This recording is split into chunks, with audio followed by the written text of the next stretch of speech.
YCP యొక్క ఆలోచన విధానం ఏంటంటే వాళ్ళ నాయకులకి మిగతా వాళ్ళు ఎవరి దగ్గర డబ్బు ఉండకూడదు.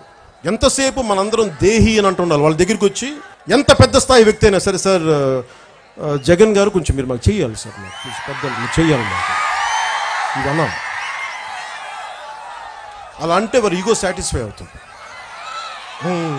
బాగుంటుంది, తృప్తిగా ఉంటుంది. తగ్గారు నా దగ్గర అందరం. ఇదే రాజరికమా? ఇది రాజరికం అనుకుంటున్నారా మీరు? రాజరికాలు కాదే, ఫ్యూడలిస్టిక్ సొసైటీ కాదు, ఇది డెమోక్రసీనా, ఇది ప్రజాస్వామ్యం అయ్యా.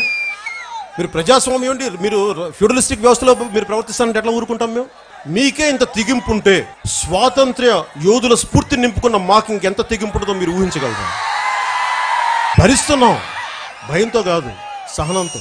మీరు అక్కడ దాకా తెచ్చుకుంటారా, మీరు ఇలాంటి జీవో 217లో వెనక్కి తీసుకుంటారు, మీ చేతుల్లో ఉంది.